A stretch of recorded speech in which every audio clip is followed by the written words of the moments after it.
Di sini saya akan menjelaskan tentang apa sih korupsi itu. Jadi, korupsi adalah suatu bentuk ketidakjujuran atau tindak pidana yang dilakukan oleh seseorang atau suatu organisasi yang dipercayakan dalam suatu jabatan atau kekuasaan untuk memperoleh keuntungan yang haram atau penyalahgunaan kekuasaan untuk keuntungan pribadi seorang. Jadi korupsi itu pada intinya adalah penyelewengan atau penyalahgunaan uang negara seperti perusahaan, organisasi, yayasan, dan sebagainya untuk keuntungan pribadi atau orang lain.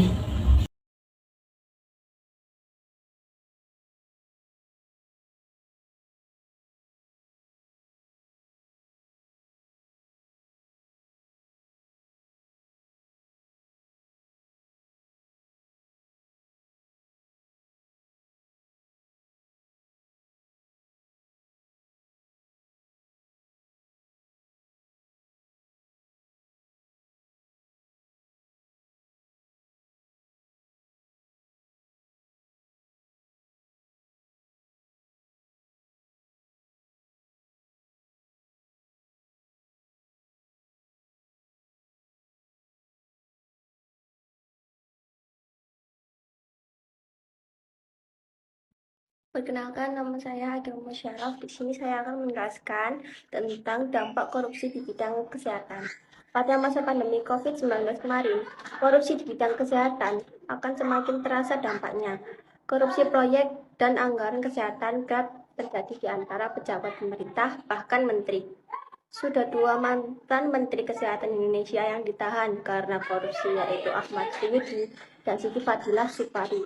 Tentu masih banyak menteri-menteri dan pejabat yang sudah melakukan korupsi pada bidang kesehatan ini, namun hanya 2 ini saja yang kita ketahui dan tertangkap oleh KPK.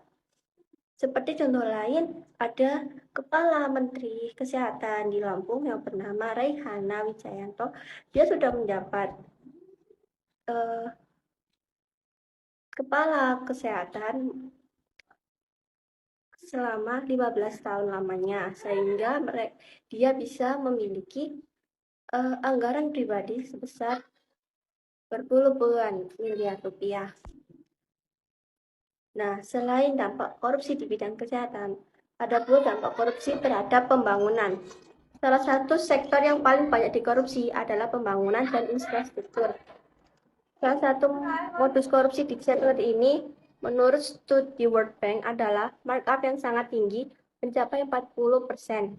KPK mencatat dalam sebuah kasus korupsi infrastruktur dari nilai kontrak 100%, ternyata nilai infrastruktur realnya hanya tinggal 50% karena sisanya dibagi-bagi dalam proyek lancakan para koruptor. Pembangunan infrastruktur di Indonesia diperkirakan menelan APBN hingga kurang dari 5.000 triliun, berpotensi menimbulkan korupsi, terlebih mengingat hampir semua pilar bangsa ini berpotensi dan telah berkontribusi terhadap terjadinya tindak pidana korupsi di Indonesia. Komnas HAM melalui keputusan sidang paripurnanya bulan Maret 2014 menegaskan bahwa sebuah pernyataan bahwa sebuah tindakan pidana korupsi mempunyai dimensi HAM yang kompetensi. Jadi bisa kita lihat bahwa dampak korupsi terhadap pembangunan dan infrastruktur sangat berdampak bagi masyarakat dan kepada seluruh rakyat Indonesia. Alur korupsi yang terus-menerus akan semakin memunculkan kemiskinan masyarakat. Korupsi akan membuat masyarakat miskin semakin menderita dengan mahalnya harga pelayanan publik dan kesehatan. Jadi, korupsi yang berdampak pada perekonomian menyumbang banyak meningkatnya kemiskinan masyarakat di sebuah negara. Dampak korupsi melalui pertumbuhan ekonomi adalah kemiskinan yang tidak cukup untuk memenuhi pangan, sandang, papan, kesehatan, perumahan, dan pendidikan yang dibutuhkan untuk dapat hidup dan bekerja dengan layak.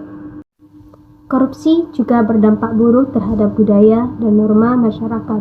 Ketika korupsi telah menjadi kebiasaan, maka masyarakat akan menganggapnya sebagai hal lumrah dan bukan sesuatu yang berbahaya. Hal ini akan membuat korupsi mengakar di tengah masyarakat sehingga menjadi norma dan budaya. Beberapa dampak korupsi terhadap budaya pernah diteliti oleh Fishman dan Miguel 2008, Barr dan Serra 2010. Hasil penelitian Fishman dan Miguel 2008 menunjukkan bahwa diploma di New York dari negara dengan tingkat korupsi tinggi cenderung lebih banyak melakukan pelanggaran parkir dengan tingkat dibanding diplomat dari negara dengan tingkat korupsi rendah. Perilaku ini dianggap sebagai indikasi budaya. Sementara, hasil penelitian Barr dan Serra 2010 menunjukkan bahwa data di Inggris memberikan hasil serupa, yaitu adanya hubungan positif antara tingkat korupsi di negara asal dengan kecenderungan para imigran melakukan penyelogokan. Ketika masyarakat permisif terhadap korupsi, maka semakin banyak individu yang melanggar norma anti korupsi atau melakukan korupsi dan semakin rendah rasa bersalah. Baik, nama saya Sinta Yuliani Masito, nomor absen 22. Saya akan menjelaskan tentang upaya pemerintah dalam memerangi korupsi serta sanksi untuk para koruptor. Baik, yang pertama adalah usaha pemerintah untuk mengurangi korupsi. Yang pertama adalah sinkronisasi perundang-undangan atau penataan regulasi. Yang kedua adalah pembinaan SDM atau sumber daya manusia, terutama dari usia dini anak sekolah. Dan yang ketiga adalah digitalisasi dari pemerintah. Baik, dan yang terakhir adalah sanksi bagi para koruptor. Dalam KUHP pasal terbaru, ketentuan tentang korupsi tertuang di pasal 603 sampai 606 KUHP. Pada pasal 603, pelaku tindak pidana korupsi dipidana dengan penjara seumur hidup, atau paling singkat adalah 2 tahun dan paling lama adalah 20 tahun. Dan cukup sekian presentasi dari kelompok kami. Terima kasih karena sudah menonton. Wassalamualaikum warahmatullahi wabarakatuh.